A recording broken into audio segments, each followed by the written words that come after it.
There was a woman I know who told me this at a seminar. Une femme que je connais m'a dit lors d'un séminaire qu'elle avait assisté du haut de son balcon à la chute d'une des tours du World Trade Center le 11 septembre. Elle avait une vue directe sur la catastrophe. Vous ne voyez pas des tours tomber tous les jours. Et comme elle n'en croyait pas ses yeux, elle est immédiatement rentrée et a allumé la télévision afin de s'assurer qu'elle n'avait pas rêvé. And that is how we are confused. Cela montre à quel point nous sommes désorientés face aux événements de la vie. On ne sait plus distinguer ce qui est réel de ce qui ne l'est pas. Beaucoup de gens pensent que nous vivons dans un monde très violent. On entend partout parler de meurtres, de guerres, de tribalisme, des groupes qui s'affrontent, de cruauté, et on se dit « quel monde violent !» Mais quand je demande aux gens quand, pour la première fois, ils ont vu de leurs yeux, disons à quelques mètres d'eux, une scène violente, la plupart répondent « jamais ». Now, of course, there are people who live in inner city and so on who do see violence with their own eyes. Bien sûr, il y a des personnes qui vivent dans certains quartiers, dans des villes où ils voient la violence au quotidien. Mais la plupart d'entre nous vivons une vie normale. Nous entendons des oiseaux chanter, nous nous intéressons au temps qu'il fera demain, nous sortons nos poubelles, aidons les enfants à faire leurs devoirs. Notre vision du monde est donc influencée par ce que nous voyons dans les médias. And there's not a bad thing. I'm not criticizing the media. If our body is feeling good, Je ne suis pas en except train de our knee hurts, critiquer le where does our rôle des attention médias. go? Mais quand par exemple nous allons bien et que nos genoux nous font mal, sur quoi se porte notre attention selon vous? Sur nos genoux. Nous avons tendance à se concentrer sur ce qui ne va pas.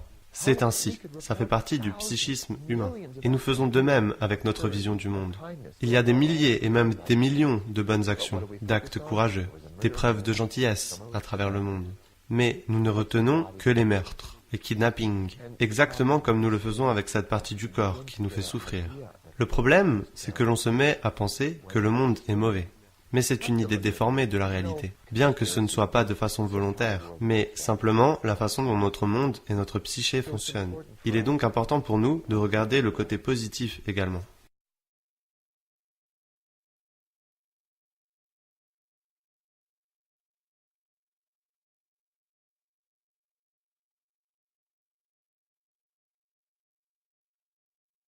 Nothing means anything.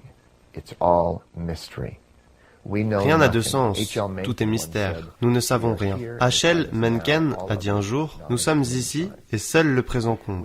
Toute autre connaissance est vaine. Nous créons du sens et toutes nos connaissances ne sont que du vent. Ce qui ne veut pas dire que je n'ai pas un immense respect pour les scientifiques, les ingénieurs et ceux qui ont développé des systèmes permettant de comprendre le monde ou des technologies pratiques. Mais, en fin de compte, nous ne savons rien de la vie. Nous pouvons en parler pendant des heures, écrire des encyclopédies. En réalité, nous ne savons rien. La vie est un mystère. L'humanité est dans un état de divine ignorance. Et nous n'en avons pas conscience. So when we talk about why, I have to say I can give you any number Quand on of se whys. questionne sur le pourquoi des choses, je peux vous donner des tas de réponses. Mais j'invente tout. On se pose les questions les plus probables, celles qui paraissent les plus rationnelles pour nous, dans une situation donnée. Pourquoi tel ou tel a peur de parler en public? Pourquoi le monde est comme il est? Parce que c'est ainsi. Cela fait partie du processus de notre évolution. So why are we here? Donc, Well, I don't pourquoi know. sommes-nous Robert- sur Terre? Robert Je ne sais Burns pas. said, Robert Byrne a dit un jour, le sens de la vie est une vie de sens. Donc, même si nous ne savons pas pourquoi nous sommes sur Terre, nous y sommes et faisons de notre mieux. J'aime à croire que tous les choix que je fais dans ma vie ont été décidés dans une certaine mesure avant ma naissance, au moins jusqu'à certains points. Est-ce que je sais que c'est vrai? Je n'en ai pas la moindre idée. Mais je vis ma vie comme si c'était vrai. Car, de cette façon, je ne vis pas comme étant une victime de la vie. Et puisque c'est moi qui ai choisi, alors je fais en sorte que ça se passe le mieux possible.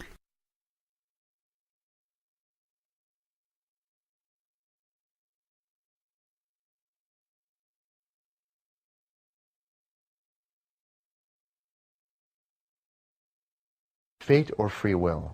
Whenever I'm asked a question, is it this or that, my answer usually is both.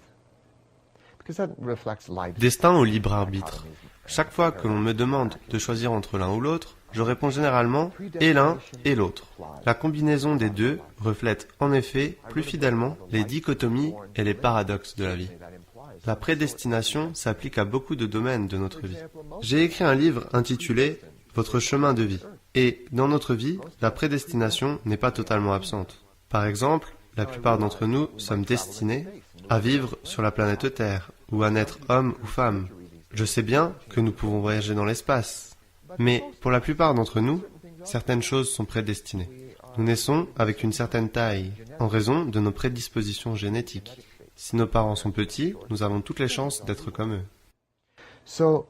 Beaucoup de choses sont donc prédestinées. Je pense qu'on nous donne à escalader une montagne, mais qu'en même temps, on nous montre le chemin pour la gravir. Mais la manière dont nous traversons ce chemin, le rythme qu'on adopte, la persévérance que l'on peut montrer ou pas, tout cela dépend de nous.